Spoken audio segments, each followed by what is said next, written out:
What's going on, everybody? Welcome back to the AllStar MMA live show, recap, reaction, UFC Noche, Noche UFC. Noche actually means night in Spanish. Sicko, is that right? Yeah, nailed it. Noche. So UFC night or night UFC, which doesn't really help us too much. You know what I mean? In figuring out because next year they're going to probably do the same, right? But anyways, it's great that they celebrate Mexican Independence Day, and they utilized it really well during the broadcast. Right, they would like play clips of the Spanish broadcast. You know what I mean? Because it's totally different, right? Different cultures, different reactions, different types of commentators. The language is different. If you watch like even soccer or football around the world, like the commentators are completely different than, let's say, NFL or NBA or whatnot. But yeah, it was great that they infused everything together. It was a good look for them. I hope they do it for all the other races. You know what I mean? I'm just saying. I'm just saying. Like, let's No, get some for equal sure, for sure. opportunity in the UFC, right? I love We're it. waiting for the AAPI or whatever. Oh yeah, AAPI. Let's get one of those events going. I don't know. Maybe they just had it in Singapore, and they just didn't announce it. I don't know. Maybe in China they'll do it in December. That's the rumor, right? December, China, Shanghai. They're gonna do UFC there, hopefully. And if they do, hopefully I'll be there. If there's a title, I'll try. But anyways, we're not here for that. We're here for Alexa Grasso and Valentina Shevchenko, the main event, the headliner. And there's so much to talk about here, right? Because there's the judging, there's the rules, and there's a lot, man. Sicko, let's just jump right into it. Just give us your Let's start with thoughts. me, huh? Yeah, of course, man. Because I Just know trying to you're let me in get there. everybody upset. Wait. It's not upset because look what I put. Look what I picked. I picked Alexa Grasso via decision to win the belt. And it She didn't happen. did. She did win the belt, right? But it's just not. Okay, let's go ahead.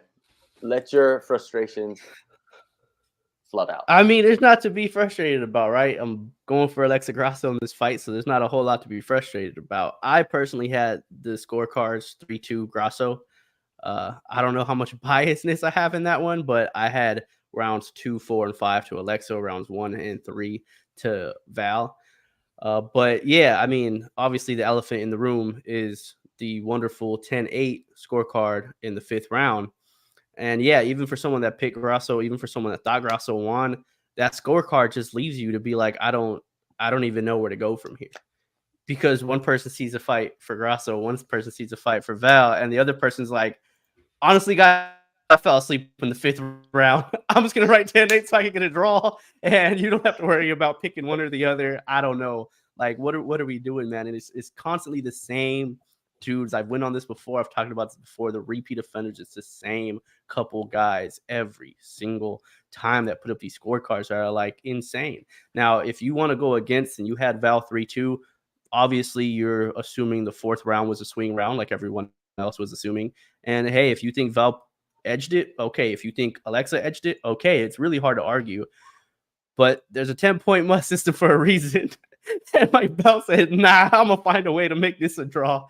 And that's the issue. That's the biggest issue of it all, which, you ask me, you know how Nate Diaz has his Stockton rules? I have one championship rules. All right. I judge the fight as a whole. Alexa Grasso won, and still, baby, let's keep it moving. Which they should adopt those rules. I'm just saying. Yeah. I was talking about this to somebody yesterday. There it is. A coach, a high level coach, UFC coach, and I was like, man, they need to revamp the whole scoring system. But the organizations are not going to push for that. The reason why is because it's going to cost them resources that they don't really need to spend, because it's not their responsibility to put judges in seats. It's not their responsibility. It's the commission's responsibility, right? So the blame goes all on the commission and their incompetency and their lack of accountability, lack of transparency, lack. And they just make money for doing nothing. Well, they're doing something, but But they're showing not up. doing it at the highest level. And you expect the fighters to fight at the highest level and perform at the highest level. You expect the organizations to put on shows at the highest level. Then the commission should be at the highest level as well. But they're not, man. They're behind 20 years basically because we're using the same system as boxing for MMA. These are two totally different sports.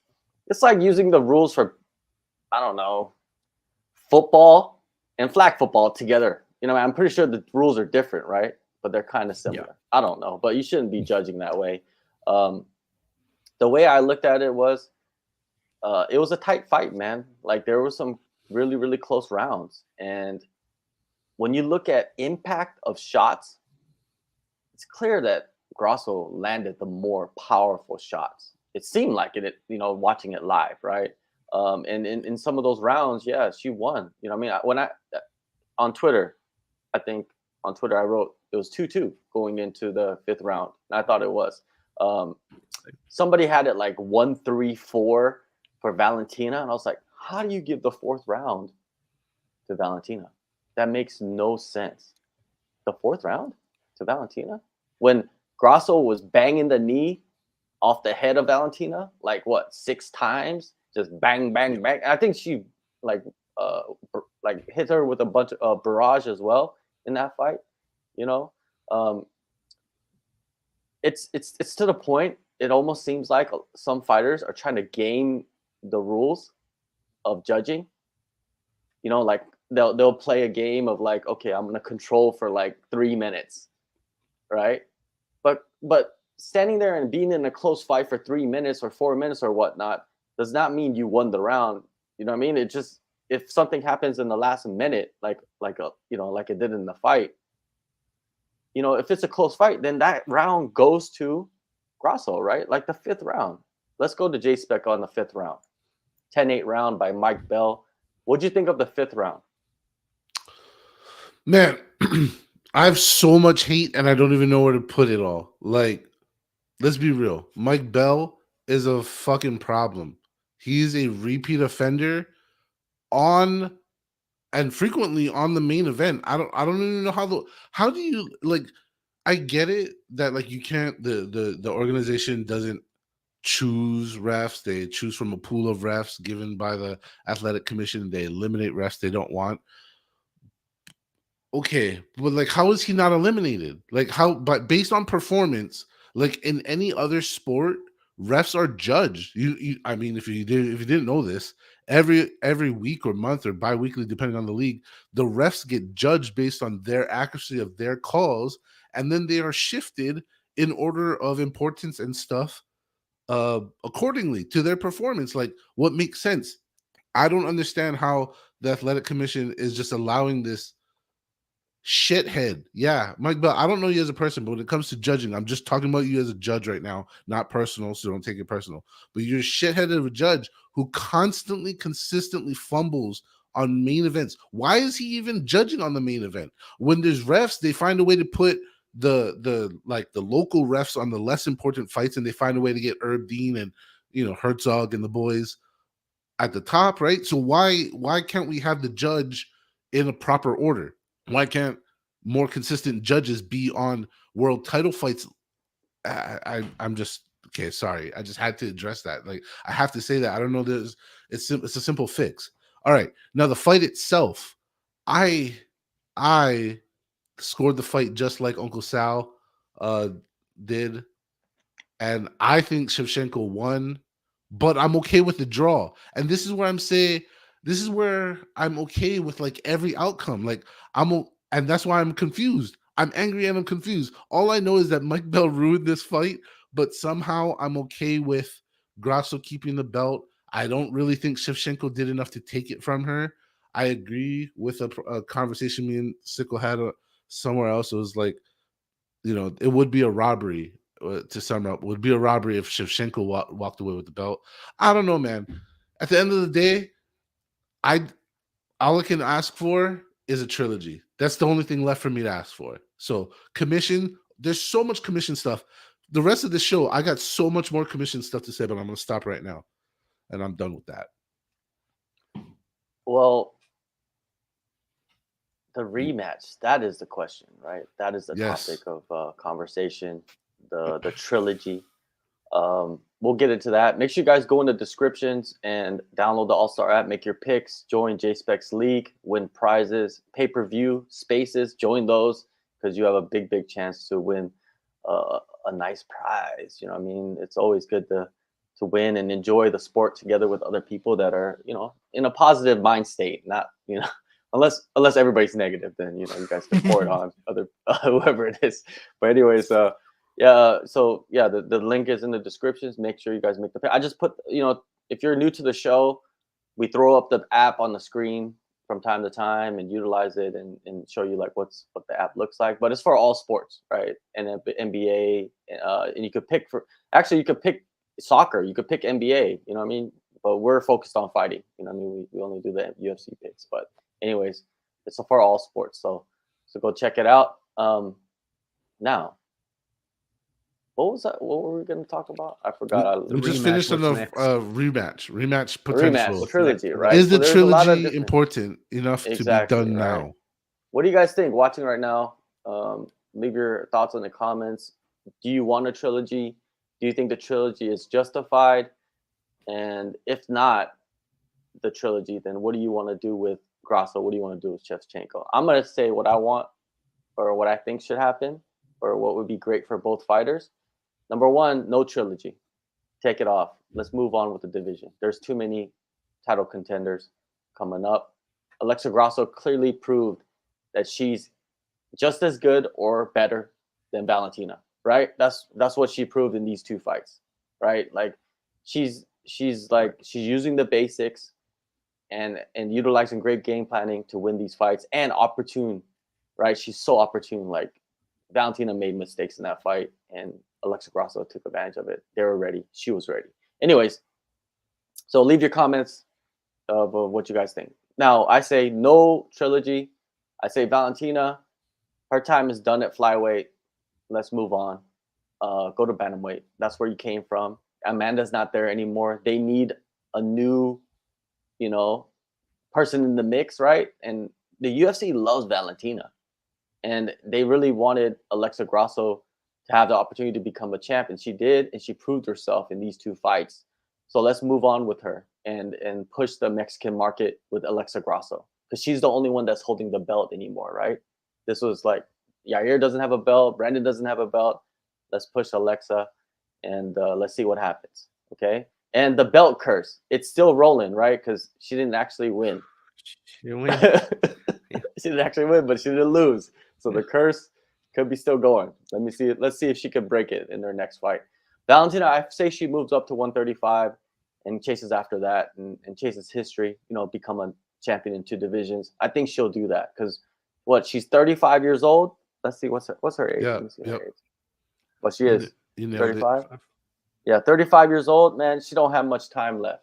Like I be saying to people, 34 is a very, very, most divisions, 34 is a very, very sensitive age after that.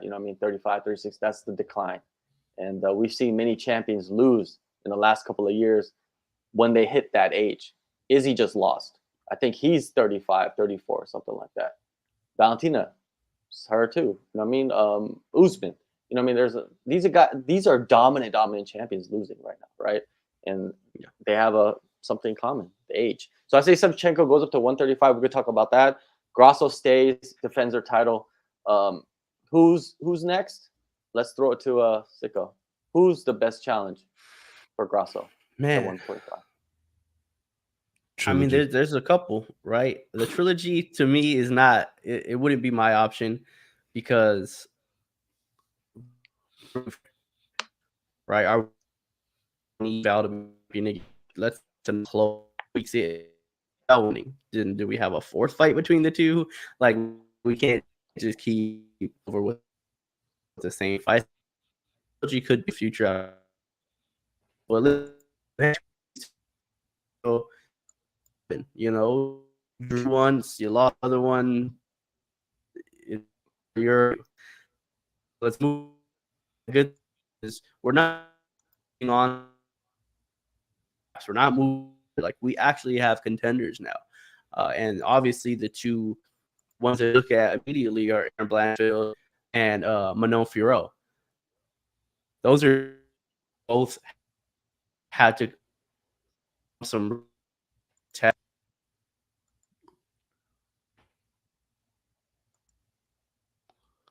Is he I think is might he have lost frozen? him. Yeah, I Yeah, think we lost him. We'll get might him have back lost though. him. Yeah, will. But it seems like he's talking about Fiorot He's talking about and Farrell, Blanchfield. I think Blanchfield, right? I think I heard I Let heard me think remove I this heard that's what I guy heard. Yeah. and then add this guy. Oh, here we Oh, go. there he He's goes. back. There you go. That Let him thing, I continue. don't whole system failure. System failure. Yo, System failure. System failure. hey, they did not like the fact that I said no, Valentina. Is this a Russian app we're using, President? So I don't know they, what app this is, but they didn't like so it. now I'm gonna But try again. So the trilogy. trilogy's not gonna happen. Oh, Move damn on it. from the trilogy. Aaron Blanchfield, Manon Fiorot, they both had to overcome really big tests in their last fights, and they both did it, and they both did it well enough. I was hoping one of them would really stand out from the other. I was hoping one of them would really have like a dominant performance, but they both kind of had to edge their fights out in order to get the win. So, I mean, how quickly do you turn them around? Which one do you pick? I'm not sure. I think you just have to do what the UFC does and goes, which one does the population want? Which one has a bigger draw? Which one has more fans? And if we're going off of that, I think you guys would all agree with me that it's Aaron Blanchfield. So I think that's the fight you make next. And then it leaves other good opportunities. I mean, a fight with Valentina Shevchenko and Manon Fiorot, like who wouldn't want to see that? Like that'd be incredible fight. But it is what it is, man. I just don't want to see the trilogy just because if Val squeaks like right, it would be that's it. Like how the champion move on. So I don't think that's the All right. Let's see what J Spec has to respond. How's You it? guys know what I'm trying to advocate for. I'm pushing it and I'm not going to stop. The trilogy is important. And let me say why. It's even important for Grasso fans. And hear me out. Trilogies are the anchor point of legacies of fighters. Fighters are known through the eons for great trilogy matches against other great fighters. Literally think about it. And it's happened to every single person you thought of in your head. So, with that being said, if we want to pass the torch, so to speak, we don't want to leave it on this like some people, oh, well, she won it on a mistake by Shevchenko. Oh, now it's a draw. Like, let the trilogy, this is what trilogies are for odd, tight, really close contests where these two motherfuckers have fought already. And it's like, goddamn, it could be important to fight again. And it is. Last but not least, I don't understand how for the men, and I'm going to talk about Brandon Moreno and Figgy. Oh, it was hot. It was hot. It was a great idea. They had a draw. They had a contest. One guy got smoked, but hey, keep fighting. This shit's great. Like, fuck, let's go. Made both of them legends. But the ladies have the same opportunity where they're going to, nah, don't do it. Ah, screw it. No, fuck yeah, do it. Like, make yourselves on that upper echelon of super great fighters that fought 3 times. And if Shevchenko's run is over, then great to make it official. Boom. Now you have a new queen in Grasso, and they have the opportunity of a major big time fight trilogy to have finally that fight in Mexico that I know that they're still angling for that didn't time, and the lack of Mexican champions now, like you guys pointed out, all of that is so important. Like, let's ring that bell and let's get that juice out of that fight while we can. I mean, the honesty is that like there's only so much women's fights that people are going to pay money or want to be paying money for, even if you stack it in a pay-per-view card. And a major trilogy between what looks like could be the future versus the past, current tense holding on. You know, it's a really great battle for this moment right now. Like, not later, not like the trilogy later. I get it. Like, so, oh, the trilogy later. No. Like right now, because it's important right now. It's literally past versus future fighting for this moment in time. There you go. That's what I think should happen. So you got 3 different people with 3 different visions. I like it. I like that we all have different thoughts on, what we want to do with the division, what we want the fighters to do, and what we want the promotion to do. Yeah, I said earlier, Shevchenko should go to 135. Let the flyweight division move on with the next era, right? Because if she fights again at 125 and she loses, let's say she fights Furiat, and there's a high possibility she could lose to her, right? What happens if that's 3 in a row where she hasn't won a fight, right? Next thing you know, she's fighting Erin Blanchfield and she loses to her by submission or something. Then it's like you can't recover from that. It's hard to recover, right? Like you can't lose 4 in a row, 3 in a row, and then go to another division and be in the mix. You have to come off the title fight, right? A draw, which is like, okay, you didn't lose. Now you could be in the mix, right? But if you lose like 4 in a row, it's like, how do you argue? Oh, she's a legend of. You could, right? The promotion could do that, but I mean, don't my think only so. issue with the trilogy is it's not. It's only gonna end there if Grasso wins. Like a trilogy is really just set up for 4 fights because it's not one apiece. Even when Max, that's why I don't want a trilogy. I do not want that's the I don't only want reason that I'm against it. It's situation. like if Val wins a decision, you have to do a 4th, and it's like you can't do a 4th when you have 2 contenders ready to go. Like Farrell and Blanchfield have gone through the gauntlet. They're ready to go. They're ready to challenge. To have 2 more fights between these girls, I mean, you're talking about a whole nother year before anybody else even gets looked at. And unless, of course, Grasso goes out there and wins again, and then it's like, well, you know, she had a trilogy where she technically didn't lose any of the 3 fights. And even like Max and Volk was a great one, right? The first 2 fights, very, very close. A lot of people thought Max won the second fight. And then there was a fight in between. They didn't go right immediately, right? He fought a Zombie, and then it was after the Zombie fight where they did the trilogy with Max, and then we remember how that went.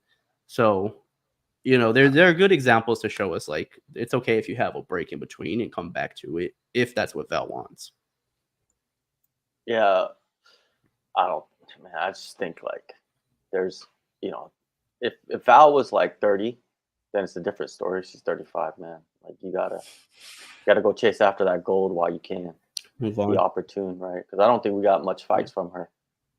You know, because you could only lose so many. I just hope she doesn't go down the path of like just losing like 5 in a row or 3 in a, you know, and then like ending up having to retire or something because she can't compete at the top of the division. You know, it's I like to see her chase after the bantamweight belt. If she fails, it's just like, all right, she's the legend of the 125 division. She chased after the 35 belt twice. It didn't happen, but you know, you can't take away from her, right? She chased after things that most people wouldn't or didn't have the opportunity to. So, I don't know, but to me, the most interesting matchup at 125 for the title is Blanchfield versus Grasso. I think that's the most interesting. I think Erin has shown like she is improving. Her fight IQ is getting better. She knows how to make adjustments during a fight to win fights. You know what I mean? Like she understands, and she can finish fights as well, right? And I feel like they kind of match up really well. It's kind of they have some similarities, right? And I want to see who's better, especially at that age, right? Erin's really really young for the division. Like I like to see like how good she is, you know, compared to Grasso, because Grasso built herself into a champion, man, throughout the years, like very very quietly, and then now it's in our face. Furiat, I think she'll be like after that. I think after that fight, you put Furiat next because you can't have them waiting for. You can't have them fight again and possibly lose, and you miss out on a contender, right? But I don't know, to be honest with you, because there's been title shots off losses in the past. So what can we do? We can't. And it's about selling fights. Remember the era we're in. We're about selling pay-per-views, and so I hope. Pato, I hope we answered your question. Who should be next for Erin or Furiat? I think they should book the Erin fight and then line up Furiat after that, if possible.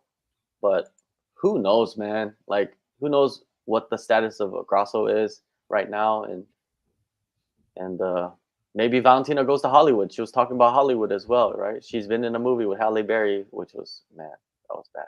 Anyways, but that's not her fault. Bad movie, bro. That's not her fault, though, right? She didn't direct it or produce it or edited it or write the script. Did Val break something?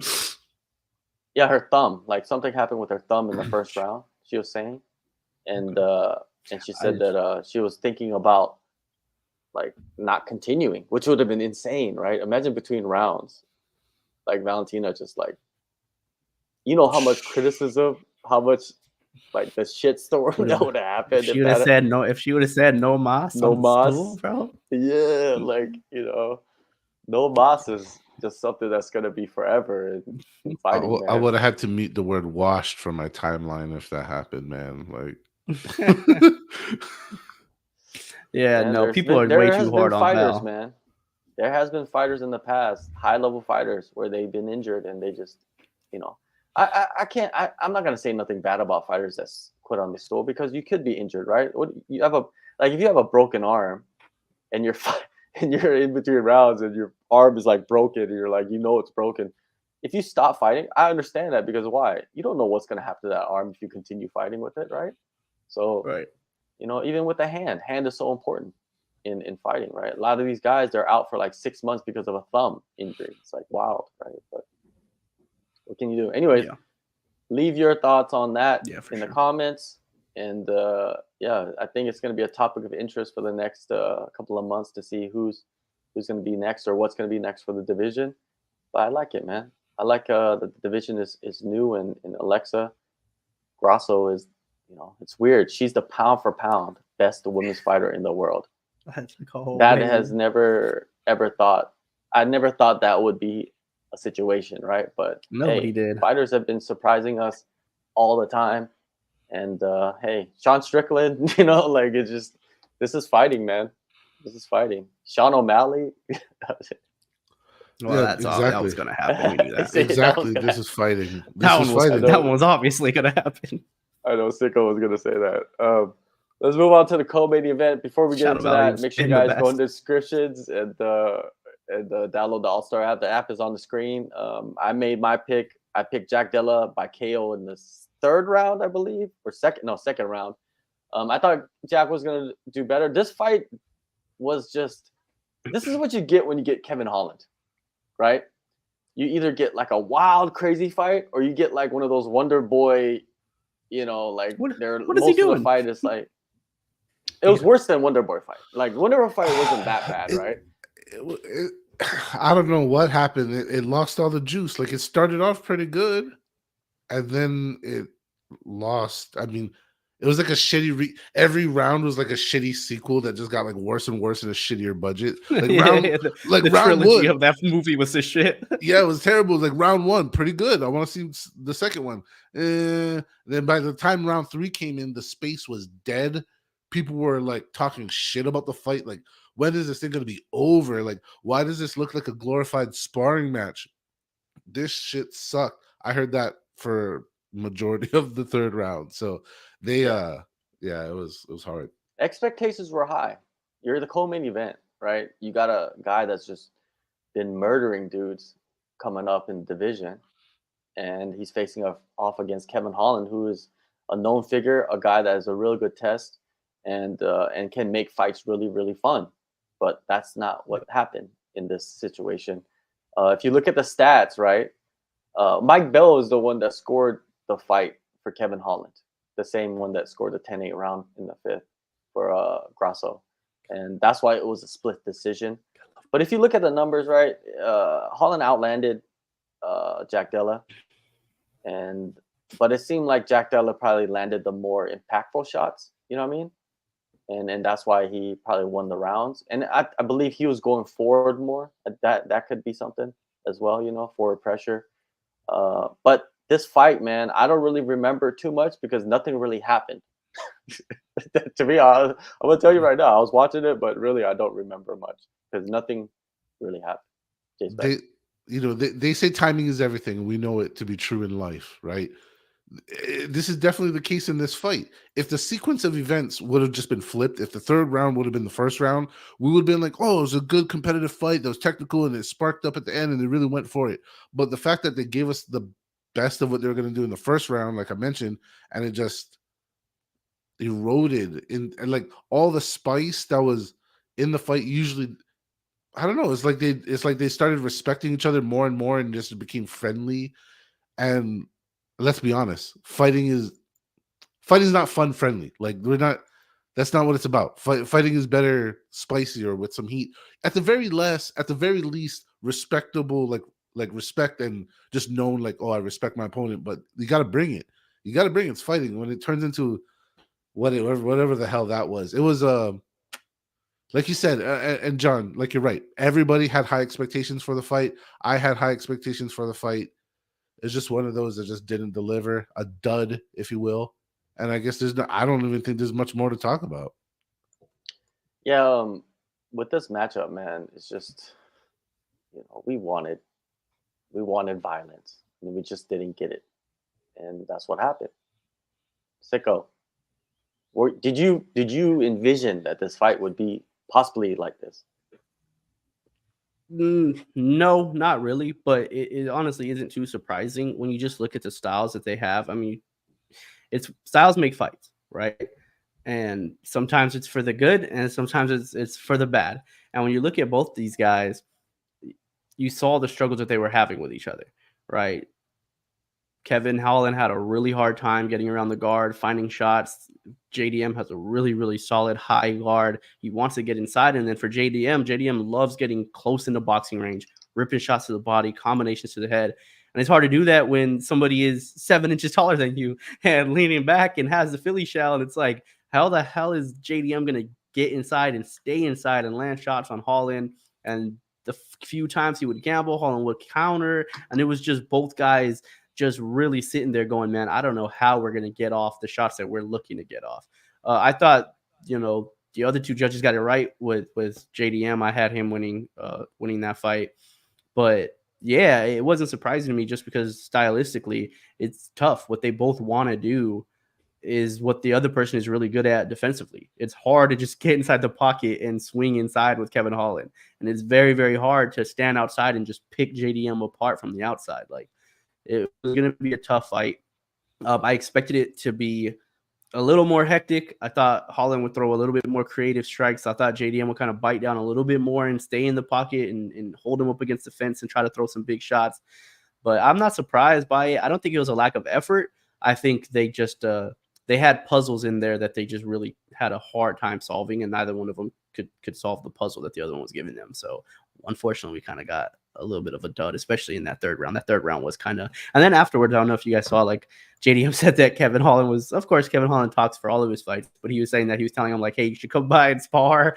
And I'm like, bro, y'all are fighting right now. Like, I don't need to spar later. Like, because I don't know, but that's Kevin Holland, I guess. Yeah, it's wild. Kevin Holland is he's fun, but then sometimes, you can't hit with everything that you do, right? Let's just say it like that. You can't just like do everything and everybody's gonna like everything you do, right? Sometimes it comes out good and sometimes it doesn't come out well. And the thing is, I think Kevin Holland, he's like conscious of like everything that he does.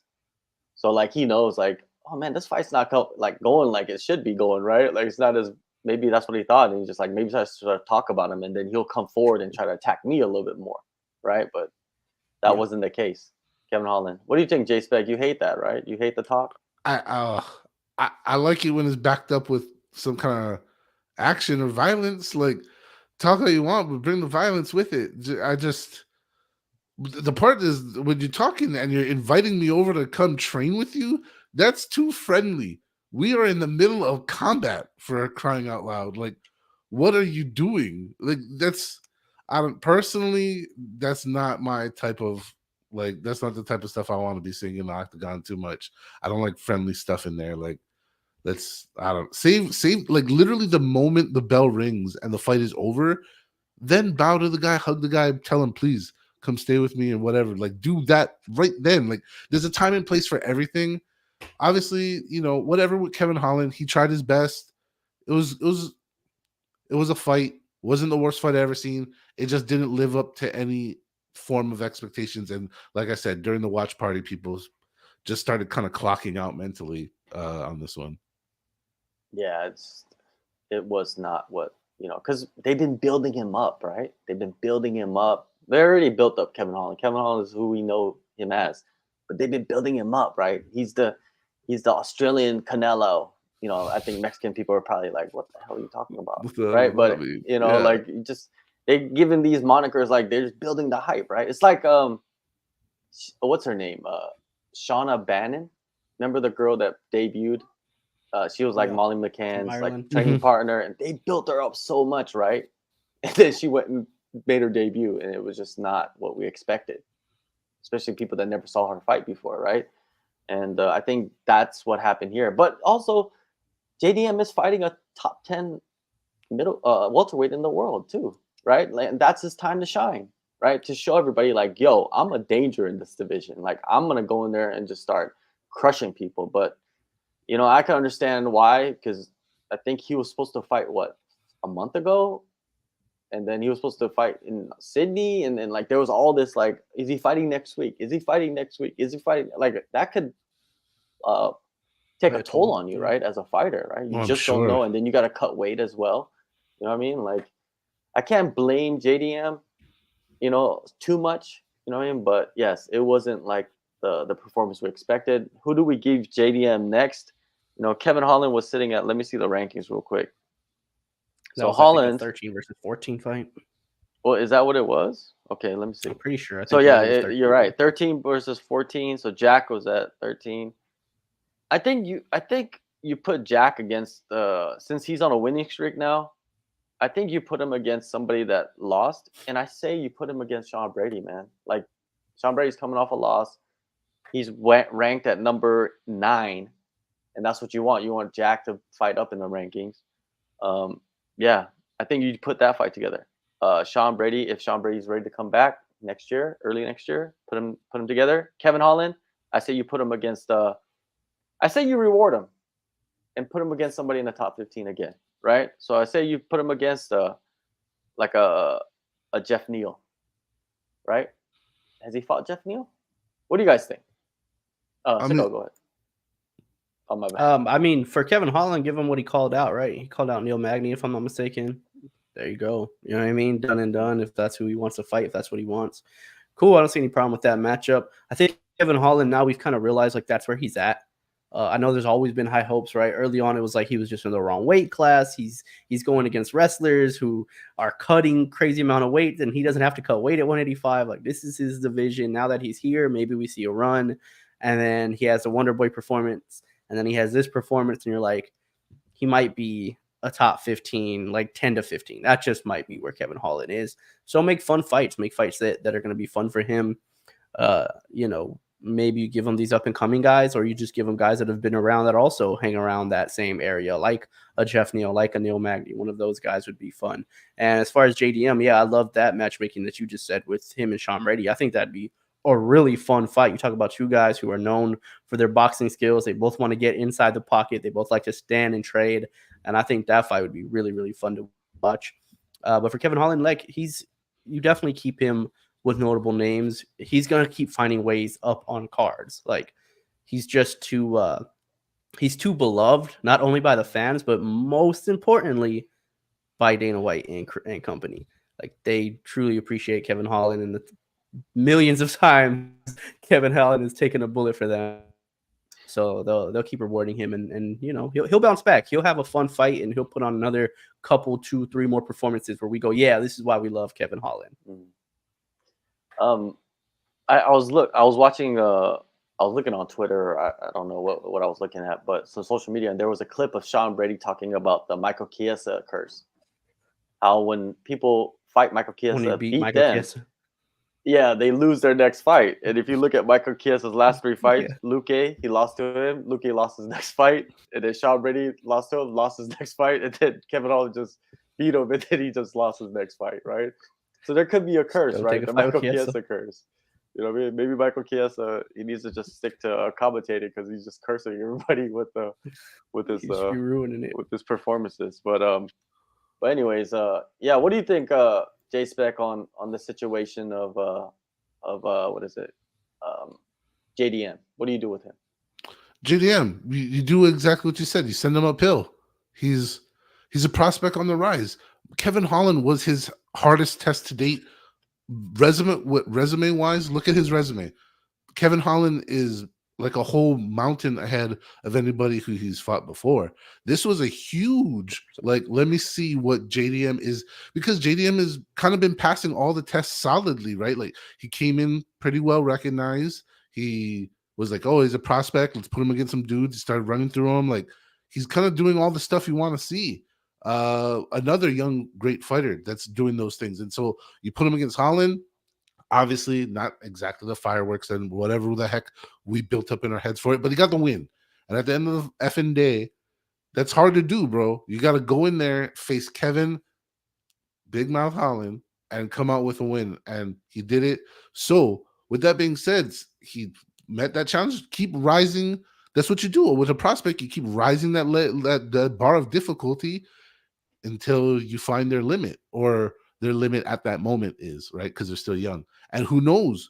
Who knows what that is? So just like you said, send them up the hill, let them fight someone like you said Sean Brady, right? Yeah, that's a good one. Or Jeff Neal, either one of those two dudes, like, or however that cookie crumbles.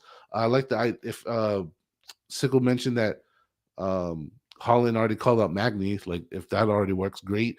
On the other side of Holland, talking about him now, he, what's up with him?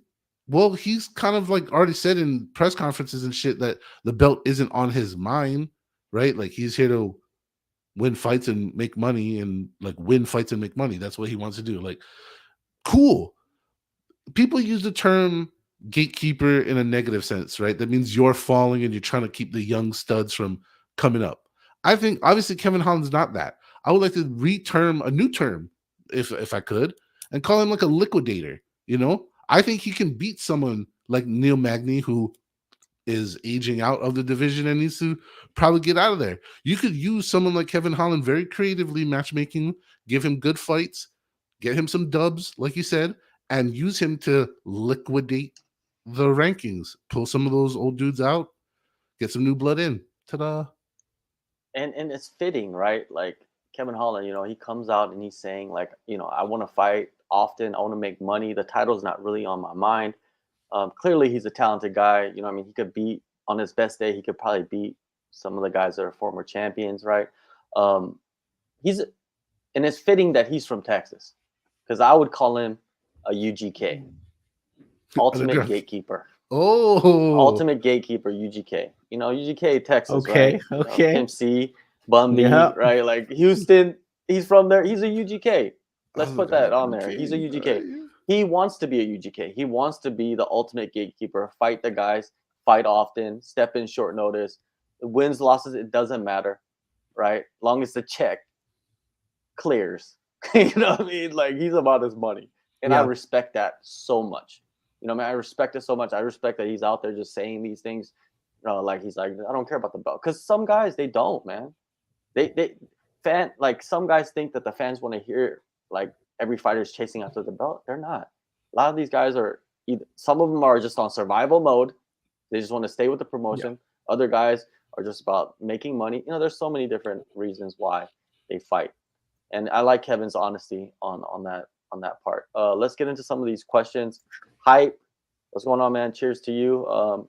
Crazy Pato is like going crazy on these questions. Like, do you think Brady is more confident going into the JDM fight now than before? Yeah, because they were matched up, or they were they were matched up before, right? For Perth, I believe. Mm-hmm. And then I think so. I think Brady is probably studying Jack, because he probably thinks that that's probably going to be the fight that he's going to get next, right? They probably really want to rebook that. So Brady is probably studying Jack a lot, and Jack, man, that's 2 straight split decisions for him. A win is a win, but man, one person could have just derailed that win streak, right? He's 6-0 in the UFC, which is incredible in that division. That's hard to do. It deserves an asterisk. It deserves an asterisk. It was a Mike Bell split decision. So yeah, but in 2 weeks, no one is going to even care about that. no one's going to remember. No one's going to care about those things. Bato coming at with another question. What's going on with Shavkat? Is the UFC still trying to make that pointless matchup with Kelvin Gastelum? Oh, speaking of Kelvin Gastelum, right? He's over here training. He's been out here for like the last month. He's over here eating. No, dude. He's slimmed down, dude. I'm He just kidding. slimmed down. Like he looks like he's ready to go to welterweight. Like he's slimmed Ooh. down. He's training every day. Nice. He's just like training. That's it, dude. Like he's like a monk. You know, like he's just wake up, train, eat. You know, like he's living that because, you know, I think he's like really found his like second leg of his career, and that's why he's going back to welterweight. See what he can do. Super nice guy. Actually went to Nice. you know, he's not gonna post about this, but I'm gonna tell you guys. Over the weekend, I think was it Saturday? Yeah, Saturday. We went to an orphanage to just like help out and give donations and I went with a couple of coaches and stuff. And I didn't know Kelvin was gonna be there. Like I didn't know he was gonna show up, but I was already there, and then all of a sudden he showed up, and I was like, oh shit! And he helped out. It was cool to see, man. He's super nice, man. Like I don't know if you guys ever met him or ever spoke with him or anything like that. He's like one of the nicest people you ever met. Just happy go lucky. All the best to him, man. When you run into fighters and stuff, and do I want him to be matched up with Shavkat again? No. What about you guys? What do you think, J Spec? I mean, that's not good for him. I mean, let's be honest. Like his return, his successful return is asterisk with that headbutt. We remember. But other than that, like no, like the dude's going through. The dude's going through hopefully a second resurgence in his career, but it could easily get derailed, and I don't want to see it end. Like he was on shaky ground for a minute. So what I would like to see is him matched appropriately, given his current status, not his name, not his recognition, not the way people react or feel about him. Like let's be honest right now and give him a. As I say, he's worth, and his star power is worth giving him. Give him somebody that's beatable. You know, give him a dub. Shit, make it happen. The thing is, like, if he wants to fight for the title, he has to fight Shavkat. He has to fight Usman. He has to fight that level. And if you could get that type of matchup instantly, going back to welterweight, you got to take advantage of it as a fighter because that's just what they offer you. I totally hear you, John. I totally hear you. And you're right. I'm not saying you're wrong. But on the other side, one challenge at a time. It's been a long time since you've been a welterweight, Mr. Gastelum. You don't know what your body's going to perform like. Putting him against a stud like Shavkat for what could be like almost a do or die situation in relevancy. I don't know. Sometimes I just don't like the idea of like a winnable fight because what if you don't win? At least you go fight for a top. At least when you fight a top 5, top 10 guy, you go and you compete. If you lose, you're still competing against a top 10 guy, right? If you go and fight somebody that you're supposed to beat and you don't beat them, that's the worst. Oh, I hear you. Mentally, like, where are you at now? Like, you know, it's hard, man. It's hard. That's why if the opportunity comes, and Kelvin has been in enough big fights to know what a big fight is, right? So we will see, man. Let's go to Sicko and give him this one. Shavkat versus Usman. Does that make the most sense in the division? I mean, yeah, that definitely doesn't. It's not a bad matchup at all. I think it's just for Usman. Will Usman take that risk because Shavkat, if I'm not mistaken, he's only had one fight inside the top 10, right? So does Usman say, okay, I'll go ahead and take on this young killer who's coming up, and maybe that's my stake to get back to the title or something of that nature? But they would have to sweeten that pot. They would have to do it. Who was it that recently? Oh, they would have to give him the same deal that they gave Corey Sandhagen.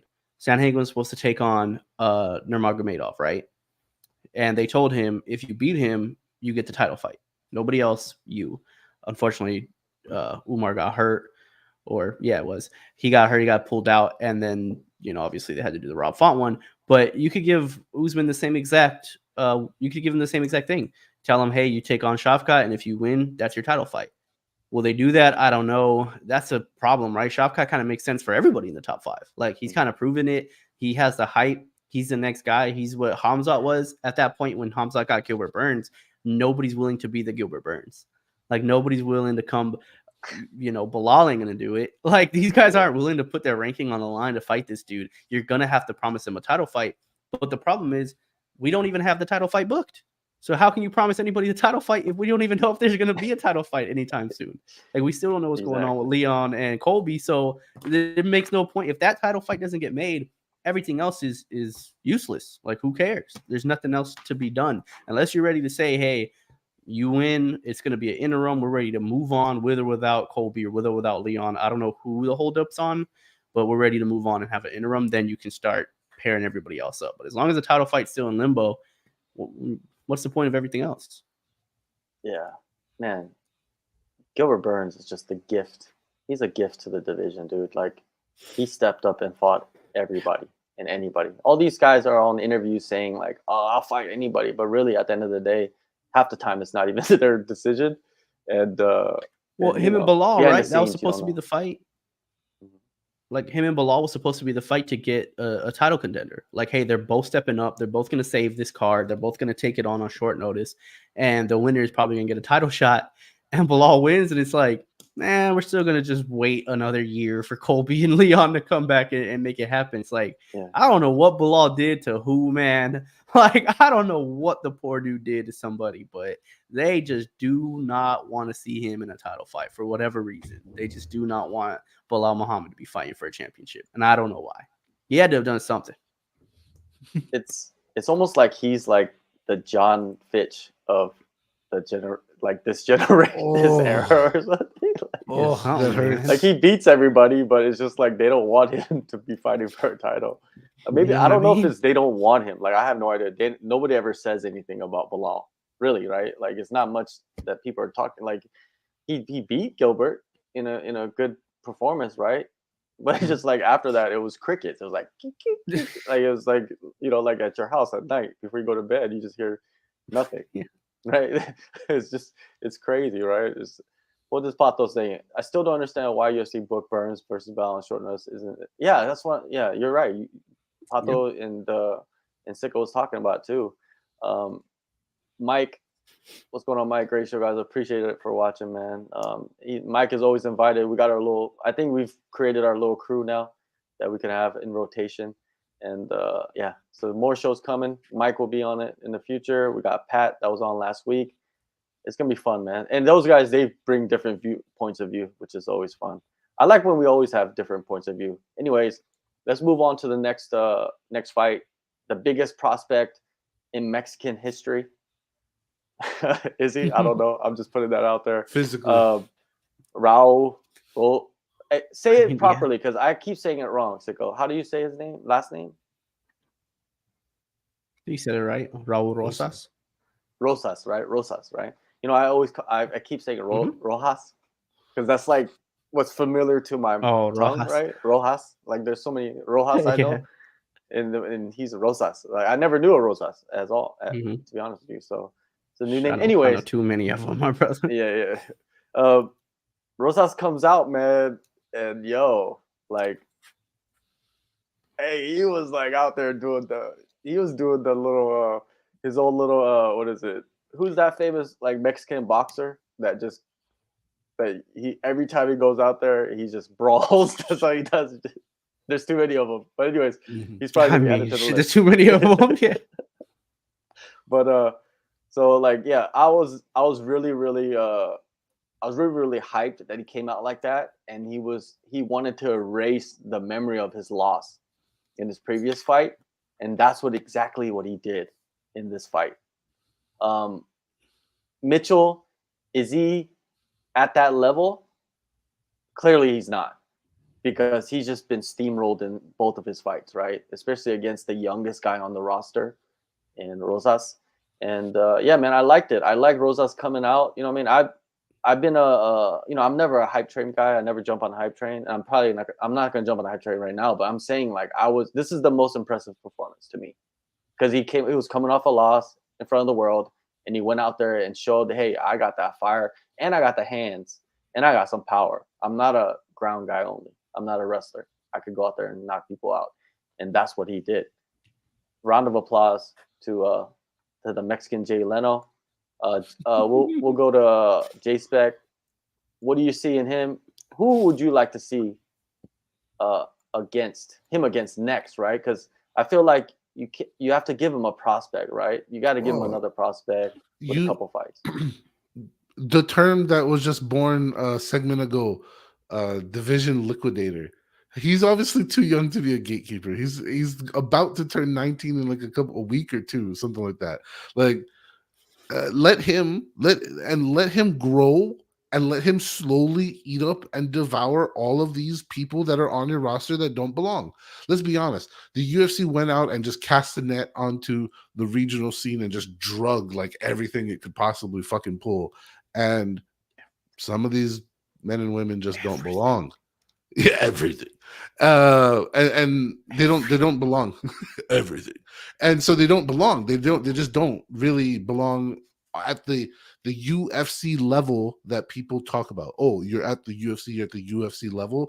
Well, if you acquire literally 200 athletes from the regional scene and you stuff them all onto your roster, then theoretically you've just watered down your level. Anyways, so by having someone like Mr. Rosas, who is young and still needs a shit ton of development and playing with fire like a motherfucker, but like a young dude does, and like a young dude comes out victoriously. Let's be honest, this was not the safest way to go about it.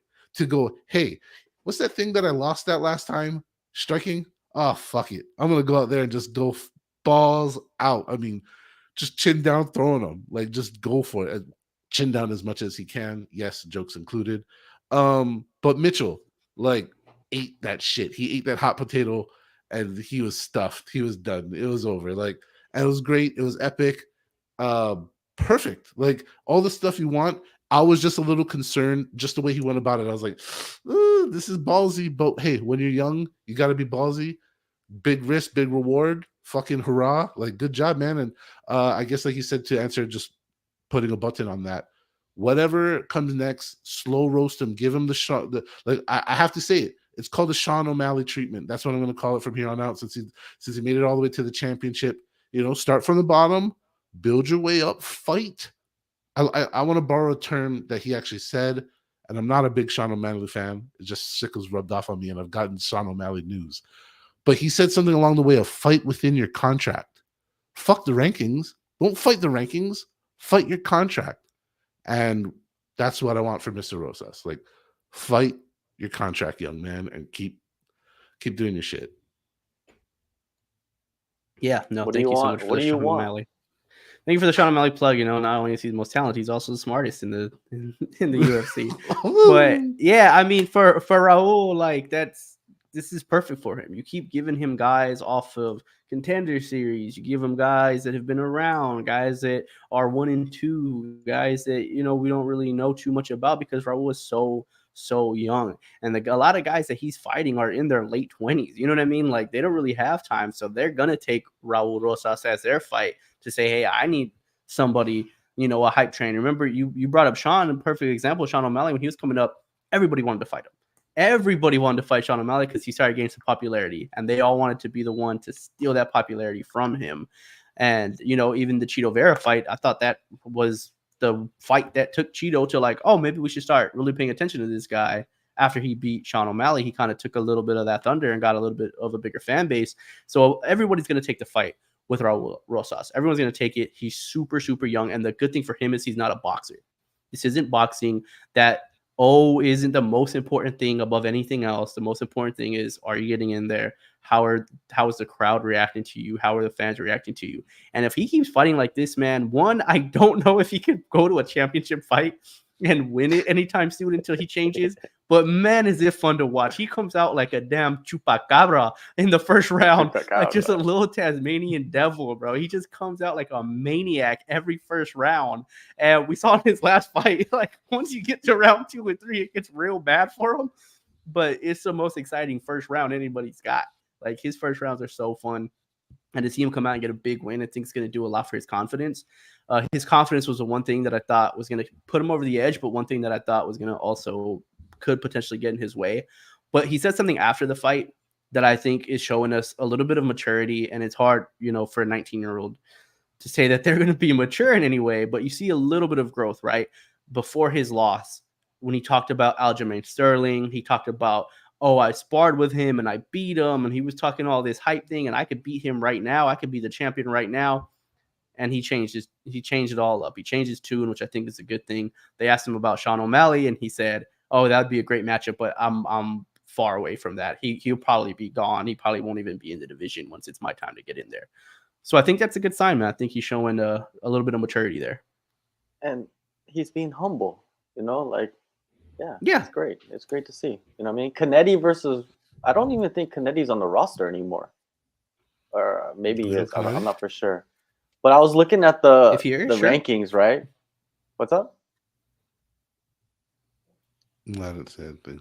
I said if he is, sure, that's a good one. Yeah. I think there's a few matchups that would be good. Brian Kelleher, I think that would be a good test. You know what I mean? Brian Kelleher is going to be coming back from his injury. I think coming back, the UFC, I could see the UFC putting him against him. You could, Canetti would be a good matchup as well, because imagine like that style against Canetti. That would be a barn burner. Sick fight. Another guy that comes to mind is like Chad Hollinger, the Canadian bantamweight. A little bit older, but I think it would be a couple fights in the UFC. Marcus McGee's there. I just had to throw that in. I know you guys love Marcus McGee. Yeah, we love Marcus. Do not give him Marcus McGee. Marcus will blow his fucking head off. Like, I want good things for Rosas. Rosas goes in there trying to test his sticks against fucking Marcus. He'll get decapitated. That's the. What do you guys think? Watching, you guys think Rosas? What do you guys think he should do next? I think a lot of people are interested in the matchup that's coming up, but yeah, if he continues fighting like that, I would like to see a couple fights like that, win or lose. You know what I mean? Because the thing is, like, he's gonna have his growing pains in the UFC. So if he loses or if he wins, he's still gonna be with the promotion. I think, as long as he doesn't go on like a 3-5 fight losing streak or whatnot, like, he's cool, right? Like, they're really pushing him. They're putting him on main cards every single time. Like, when they're doing that for you, and you're going out there and entertaining, especially, they're gonna keep you around. And he's super young. Super young, dude. Yeah. Turning 19 in a week or two. Like, think about what you were like on the verge of 19, not being on main cards of the UFC. No. Imagine if, like, they brought back TJ Dillashaw and that's the fight that they wanted to put together. Jeez. Hey. Like, I mean, that's... slow roasting is one thing. Just putting him in the microwave, like, just. But TJ Dillashaw is like his body's wrecked, dude. Like, if he does come back, right? Like, it's not going to be the same TJ Dillashaw that we saw years ago. I'm telling you right now, right? He's fought like twice in the last 4 years or something like that, and his body's just ripped apart. His shoulders are just jacked, and he overtrains clearly, right, and to the point of injury. So that's a good situation for Rosas. To be honest with you, right? Like, why not? Portal straight to the top. What about? I mean, he's gonna want those type of fights. Like, eventually, he's gonna be the one seeking. Because again, if we're comparing him to Sean O'Malley and like the rise and the slow cooking of that's what Sean was doing, right? He was like, "Give me Dominic Cruz, please." Before Dominic Cruz started getting knocked out, he knew it. He saw the writings on the wall, and he's like, "Give me him and give me Garbrandt." Like, that's all he was calling out was Cody Garbrandt and Dominic Cruz, because they want to use their name to catapult them. And Rosas would do the same thing. If he saw TJ Dillashaw with one leg and one shoulder, he'd be like, give me him. Yeah. He's going to be the one I'm going to use to jump into the top 10. I was talking with Chris Dawkins about this, and he said that you don't want your opponent to be healthy coming into the fight. You don't want your opponent to have a good weight cut heading into the fight. You don't want your opponent to, be in the best mental state heading into a fight. You want your opponent to be in the worst health. Training camp was terrible. Weight cut went bad. Girlfriend's going to leave him. Mentally squashed. Like, you want that. Yeah. Like, corner store it is what it is. Johnny Munoz versus Raul Rosas. Would that be it? It's like kind of like Mexican American versus the Mexican. Yeah, that'd be a good one. It's like the Chicano versus the Paisa. Is that offensive? That's not offensive, right? That's not offensive. That's exactly right. No, Yeah. no, you know what I mean? The Baises, like I've been around Baises, right? Like that's what they Baisa means what? Countryman? Yeah, it's like from there, Yeah, from from the there, right? area. That's And what that what Tai yeah, Tuivasa says, from the area. yeah. Oh, that's what it kind of means? Like oh Yeah, you yeah. from the area, like Yeah, you're a yeah. Baisa. Oh, okay. Yeah, because like that's what I used to call the Mexicans that I knew that they were the Baisas. They were He's the like, that's ones what I from used to call him. Mexico. I didn't really know what it meant, but that's what he said. Yeah, I thought it meant like brother or countryman. That's what I thought for the longest time. So it's like Baisa to each other, right? They would never call me a Baisa because I'm not. You know what I mean? But yeah. Anyways, that's a Fun with cultures. yeah. Hey, Mexicans Fun are with the culture. best people out there, man. But yeah, They're those are all great. going to be great fights. Yeah. Yeah, you Yeah. gotta say it. So we'll see what happens, man. There was a few other prospects on this card. We had Daniel Zellhuber. He got the second round submission, which was a clean submission, man. He was losing the first round and he came back in the second round and took an opportunity to choke out Yagos and he took him out, right? And Zellhuber's super young as well. And How old he is got he? a bonus. Okay. He got a bonus for Zellhuber, doing it. Yep. 24 years Performance old. of the night, baby. Yeah, Zellhuber, 24 years old. I wanted to jump to this fight between here we go. Put it on the screen. Here we go. So this fight, right? Fernando Padilla versus Kyle Nelson. You know, this fight was not a fight. It didn't play out like I expected, man. It was just like slow. You know, I don't know. What'd you guys think of the fight? Like, J-Spec, what'd you think? I was disappointed a little bit. Well, I picked Padilla, but I did say in the space that I had this feeling that if Nelson won, I wouldn't be surprised. And I actually thought Nelson fought a pretty dang good fight. Given that, asking around pre-fight, pretty much people kind of wrote him off. So with that being said, obviously not a banger of a fight, not like, oh my gosh, let's tell people to go, hey, did you see the Padilla Nelson fight? Not that. But Nelson, I think, showed a little bit of I don't want to say the overused axiom of, oh, you got some dog in him, but he showed some shit. He was walking forward, he was trying to bring it. Not like the best fight, but I thought Nelson had a pretty good showing of himself. Yeah, both of them. I thought, no, well, not yeah. I just said that it was like a fight that didn't play. I expected more action in this one, man. I didn't expect them to be like just. I expected more, man. Sicko. Do you understand what I'm saying? Like Fernando went in there, took out Julian Rosa, right? Right. You expected more. Yeah, that's the point, right? Is he gave you a reason to want more. Like that fight with the Rosa was like a wonderful appetizer, and you're just like, holy shit! If this is the appetizer, I can't wait for this crazy main course. And then the main course was like, fish and chips, and you're like, oh, all right, like Not the cool, fish I and guess, chips. like it's Not the good. fish and chips. It's good, you know what I mean? Like it was just like some chicken those- tenders and macaroni, and you're like, all right. And in fairness to what John's saying, this fight though was wedged between two fights that got bonuses. So right before this was the Godinez fight, she got a bonus. This fight was followed by the fight we just mentioned, the Zellhuber fight, which got a bonus. So it's like, unfortunately, this fight, unless it was going to be a performance of the night, it's going to seem shittier. I don't know. But you're a disgrace. let's no, move for on sure. from And that's the that thing, and let's too, is talk about Padilla Lupi. was a 2-1 favorite, That's what I'm saying. You know what I mean? Like it's just I don't want to shit on him too bad because he's still a young prospect and I think he has a bright future. I think this will be a good lesson for him. Like, sometimes you gotta just start the engine yourself. To a vet, You can't man. sit there. Yeah. Let's go to Lupi, man. Lupi, I think she's one of the best Mexican prospects. Like she's probably like top 3 best Mexican prospects. You know what I mean? Not like like champion, but prospect or contender. Let's say contender.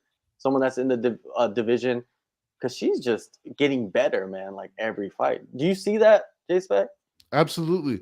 I'll admit, she kind of pinged my radar early. I've been watching with interest for a while, and I can confidently say that she does not exhibit, she's gonna be world champion like tomorrow.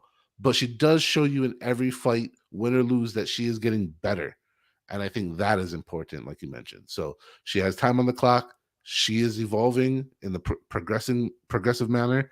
And yeah, good, solid, super solid performance. Obviously, good enough to get a bonus on a night where I don't know who had the UFC's checkbook or debit card. Checkbook, born in the 80s. See what happens. Dude, like somebody was Venmoing. Somebody had UFC's because 5 bonuses, But hey, very, very deserved by Loopy. She whooped that ass. What can you say? Good job. Where's the edit, of that combination? That one combination, you know what I'm talking about, the one along the fence where Loopy hit her with like 6 shots, and it was just like ding, ding, ding, ding, ding, just like bing, bing, bing, bing, bing. It was just like, oh man, it was so beautiful to watch. And then she took her down. It almost reminded me of kind of like what Volk did to Yair. Yeah, right? yeah, very similar. Right? She picked her up, just dropped her on the ground and started pounding on her. Man, Loopy looks so good, man. She's had some weird fights, but now she's starting to put it all together.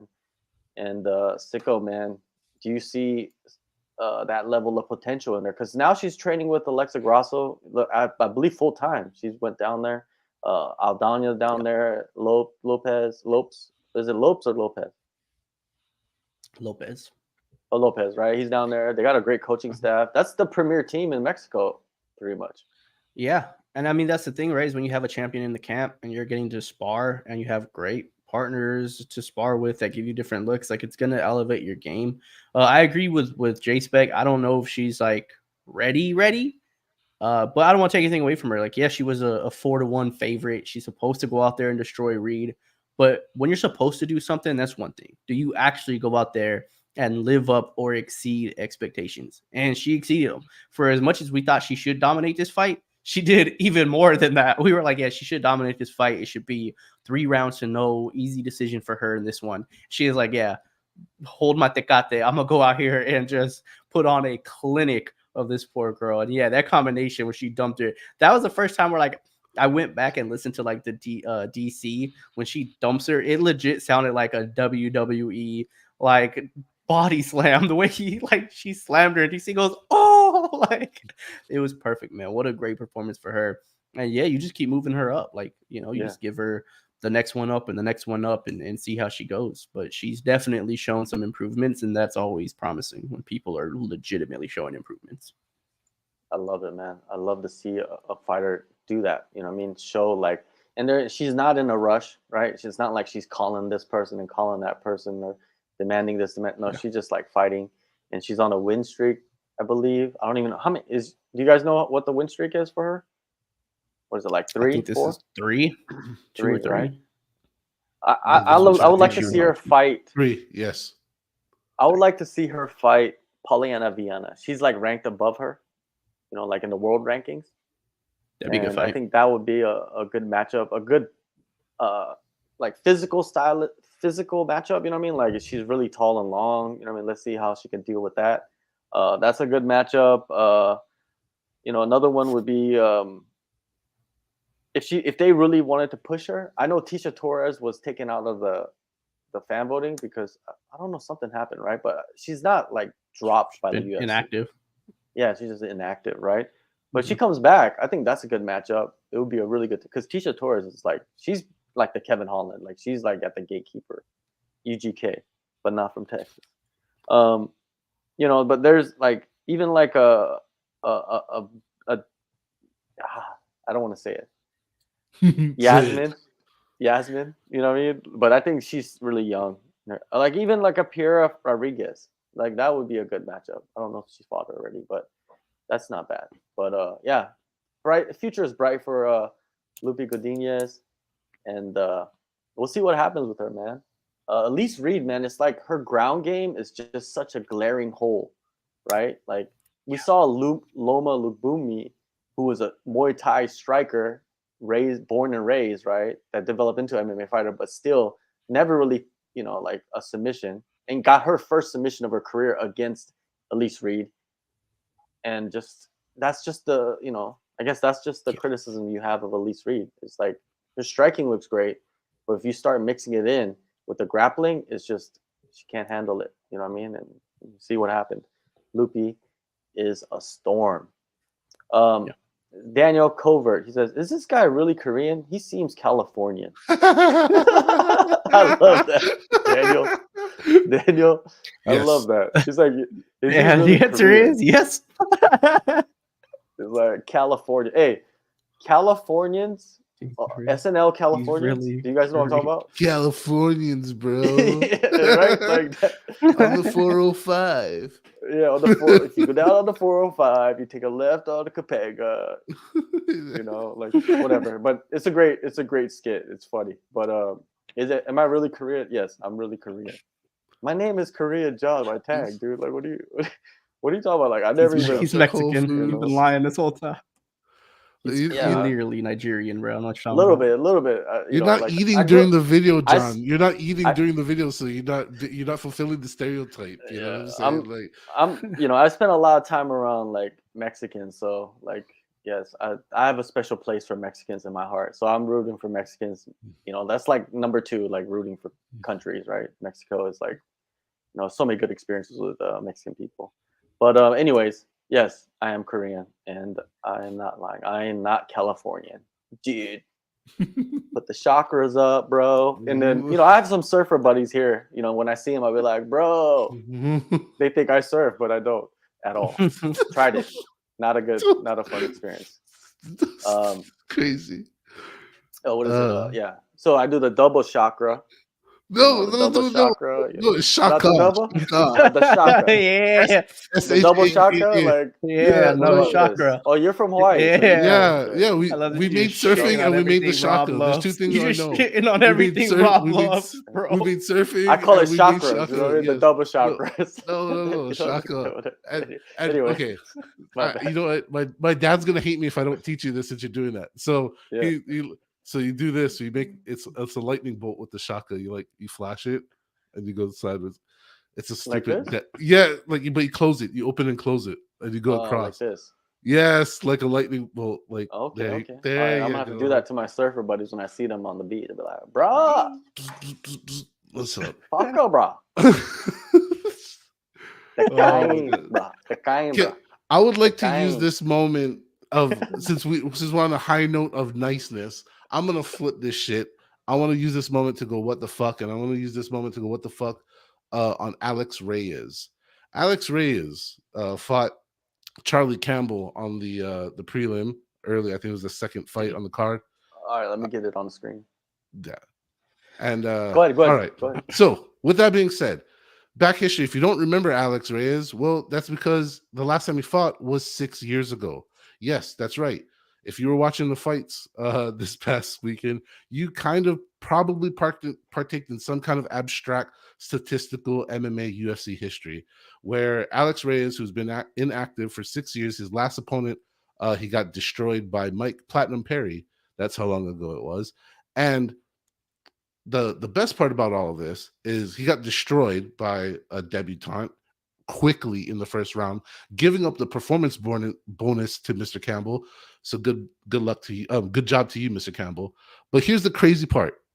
If you watch this, then you might know, or you might have not known, if you did a little deep dive, and while we were doing our spaces, someone was gracious enough to pull up this information. Reyes fought 6 years to the day. It was September 16th, 2017 that he had gotten destroyed by Mike Perry. 6 years ago to the day exactly, he comes in and gets destroyed by Mr. Campbell. You're not for the UFC, sir.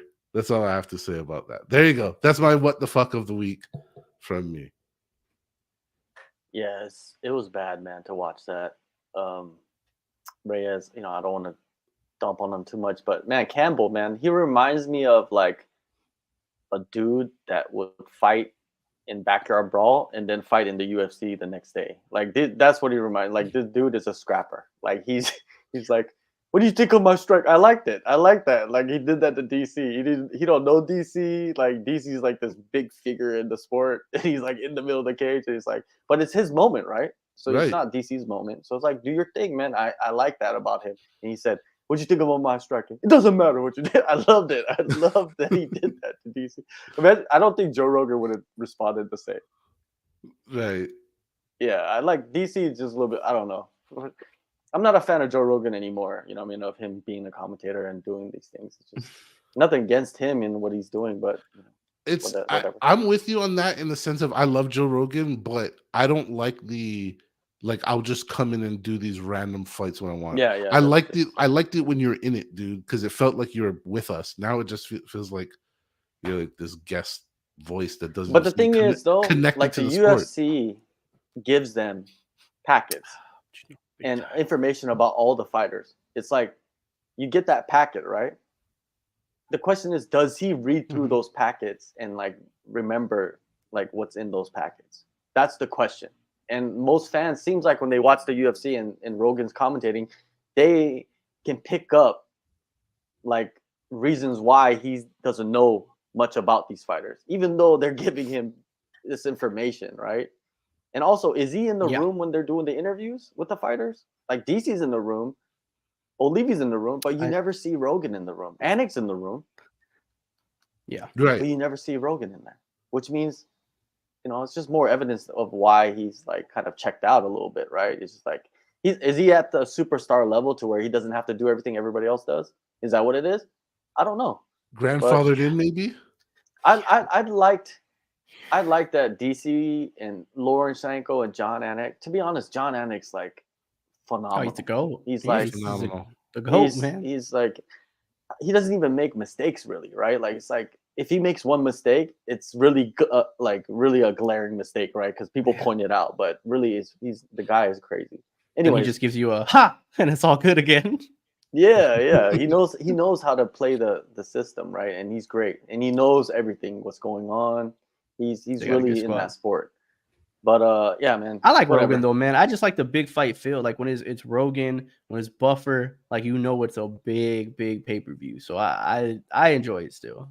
But again, a lot of stuff I watch, we don't watch a commentary on. So yeah, I don't really notice how bad he's doing. So well, the thing is, like the people that do watch with the commentary, they do complain a lot about like, you know, the commentators, and you know, they complain about everybody. You know, what I mean, you could complain about, you know, you could complain about angels if you know, like if angels were coming down, everybody would be like complaining about the angels. It's like you're scoring the fight correctly mid fight, and people would complain about your tweets. Exactly, right? What can you do? Daniel got some other questions. He says, "Why they all yellow and shit?" Well, that's where they were hit. Well, one of them is. Daniel. One of them is. One of them's fine. The other one is all painted up. Yeah, it just shows you like where they got the damage, and just Reyes just was. I love that clearly. Yeah, no, that's a good question. Yeah, his whole body is yellow. If you went to a different fight, that they would have more damage. It's just the way it animates total strikes absorbed in your body regions. Yeah. Let's see what else. Oh, it says maybe we could talk about this later, but yeah, maybe we could get back. Daniel also says, let me change the screen up a little bit. Yeah, John Anik does a lot of coke. That's why he's good. I don't know. You know, what I mean, I'm not gonna accuse somebody of doing coke. You know what I mean? Like, I don't think there's no reason for us to like. Think if he is, right? It's working. Yeah, man, and he'll be dead in real quick soon. You know what I mean? Like, you can't last too long doing that. Hype, off topic, but thoughts on Black Combat, JHK. Black Combat is just Black Combat. It's a regional show in Korea doing cross promotion. And they have good production, which is different from like a lot of other shows. But yeah, that's what it is. It is what it is. It's regional. What did he say? Daniel Covert says he admitted it on his show. Why would you admit that you do a lot of coke while you're working? I don't know. I haven't seen that clip. I think that would be a story. I feel like that would have went pretty viral pretty quick. Yeah, that shit would have circulated pretty fast. Yeah, I don't know. I'm gonna have to look for it myself. I'm not saying you lying, but I got. I don't watch the show, so I can't say. Yeah, I don't watch any show, so I don't know what's going on. Okay, so you guys were talking about it earlier, right, in the show. I think J-Spec was talking about UFC level. Clearly, you watch this card and you start to realize, I think it's apparent in this one, that there are some fighters that were on this card that were not. And the thing is, like, what is UFC level anyways? Like, there's 2010 UFC level, 2015 UFC level, 2020 UFC level, 2025 UFC level. Oh, my arms are disappearing. Okay, like there. I think we should take that out of the vernacular of anything of like the sport of UFC level. There's no such thing anymore, right?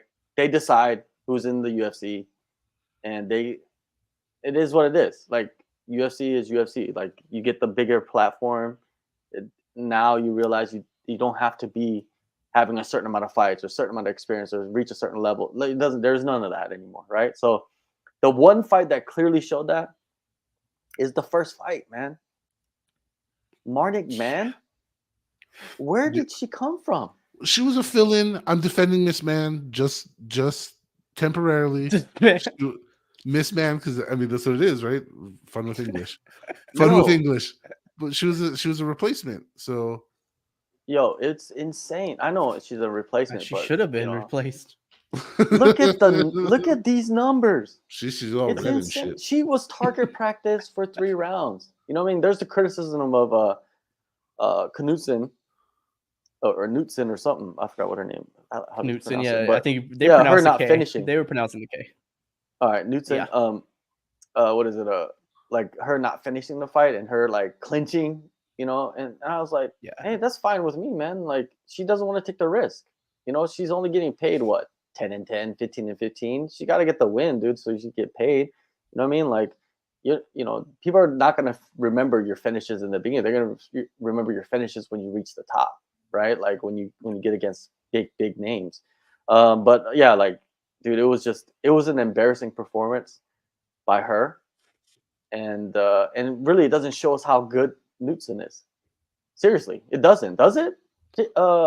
Sicko, does it show us like how good she is? Because clearly she's somewhat talented. Man, I hate taking away from fighters. Like I hate saying like, oh, but who did you fight, right? Because that's too easy. People do that all the time. Like, yeah, but look who they're fighting. Look who they're fighting. But it's like, yeah, look who they're fighting. But you also have to see, was the skill level there? It's like, all right, did she fight somebody that should probably be in the UFC? Probably not. But did she look dominant over her? Yeah. So I'm not going to take anything away from her. Again, we talked about this earlier with Loopy, right? Loopy was a big favorite in the fight. All you can do is say, did you live up to that expectation? Did you exceed it or did you not? And in this case, I think she lived up to it. I wouldn't say she exceeded the expectation. She was such a big favorite in this fight. And she did have some opportunities that you thought maybe she could get her out. So I wouldn't say she exceeded the expectations, but she met them. I think she looked good. She was a big favorite and she looked the way you're supposed to look when you're a big favorite. Dominant. I mean, Man had absolutely nothing for her at all. I do remember, Man, I had to make sure I had to double check and see if it's the girl I was thinking about. J-Spec, you were with me. It's the one that Bruna Brazil head kicked into oblivion on the Contender Series. Yes. Yeah, she got knocked out nasty. I mean, probably one of the nastiest knockouts we've had on the Contender Series by Bruna Brazil, who Bruna Brazil just beat Shauna Bannon, who we were talking about earlier. It all comes full circle in these divisions, these rankings, these weight classes, all that good stuff. But yeah, you know, she looked good. She looked fine. You move her on to the next person. She took a short notice fight. The problem is when you look at Man, it's like she got no business being in there. And if you give her another fighter that they might give her Shauna Bannon, and Shauna Bannon may go out there and just piece her up, and now all of a sudden we know we get Shauna Bannon back on the hype train, and that's probably what they're going to use her for, something like that, because she just didn't look good. But we know that anytime somebody comes in and steps in on short notice, they're usually promised like 2 or 3 fights in the UFC. So for as bad as she looked, we're going to see her again. We're going to see her at least 1 to 2 more times, and we'll see what she does from there. But that was a bad performance. She just looked nervous. She looked very unsure of herself. She looked like she did not want to be in there after the first round, and it only got worse from there for her. So, but it's just like you were saying before, when you start expanding your company, we want the UFC to be this sport like the NBA, like the NFL, and have this. Guys, if you go to the bottom of the roster of any NFL team, any NBA team, you're going to find guys that you could replace for other guys. Like there's a bunch of dudes not in the NFL or not in the NBA that could easily be in and replace these bottom tier guys. Like that's just the way it goes. So in the UFC, the more and more we expand, we love our every single weekend fight night cards. We're going to get them, but you're going to see some people where you're like, who is Chris Moutinho? who is Marnik, man? Like, why are these people in here? And that's what happens when you expand and have the depth of roster that the UFC has now. J-Spec, Knutson versus Shauna Bannon. That's the fight, right? That's a fight. Which is crazy that like this early in their careers or status that you're like, oh, this is the match to make. But yeah, do it. That's what's up. That's what's supposed to be going on. I don't know, man. This fight it was a curtain jerker. That's all it was. It was just to start the fight. Miss Man, hey, she's a warrior. She answered the phone call. She said, what's up? She made the weight. She got in there. Unfortunately, she's just not at that level yet. And maybe that's what we can consider UFC level. Like before, UFC level meant the very best in the world.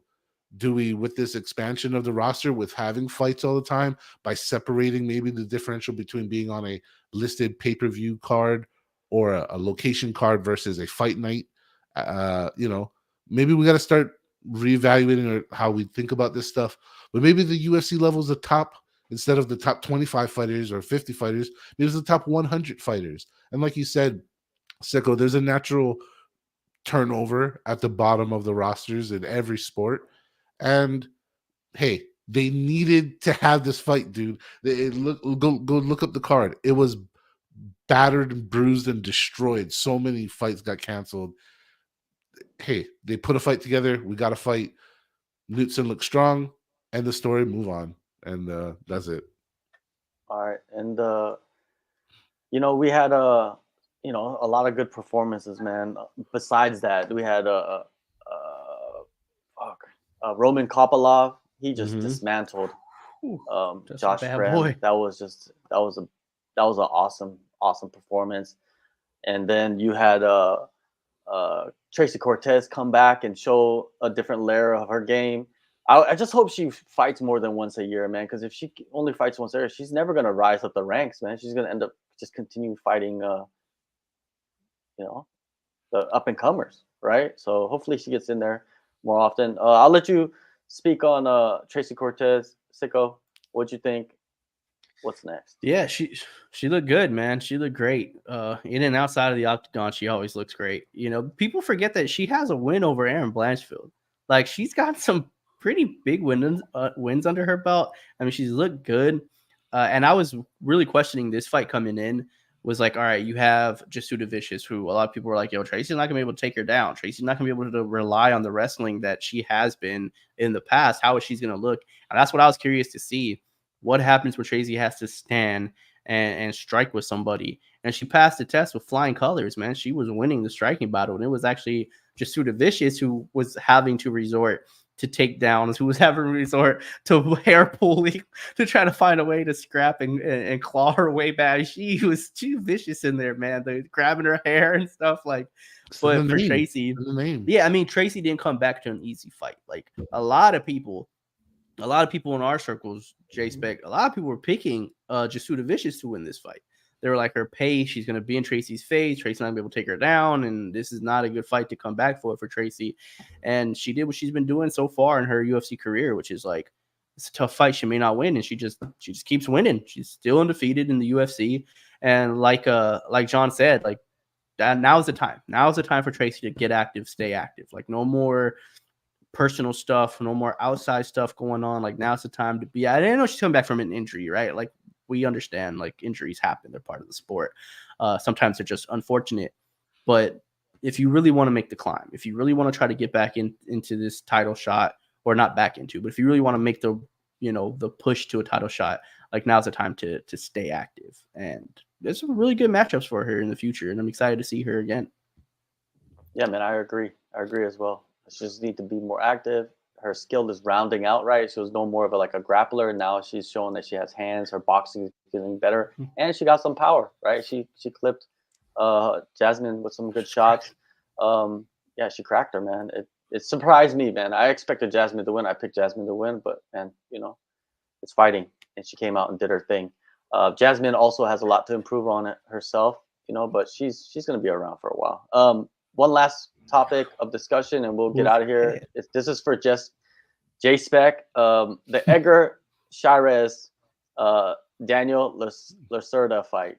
Yes, I'll just yes, open the floor to you and let you speak yes. on it.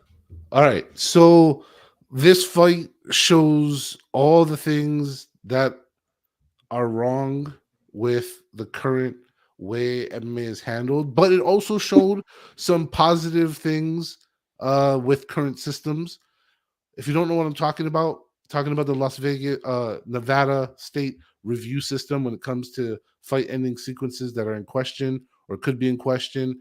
In this fight, there was a choke guillotine attempt sequence slash exit that was just a whole bunch of human error happened all at once where one fighter was doing the right thing and relaxing and try to escape the choke. Another fighter did the applying fighter didn't even really have a lock in, so he wasn't really even choking the guy. It was a awkward situation where the ref went in and did the standard operating procedure a referee does by hand checking and seeing if there's resistance because the dude could be choked out, you know.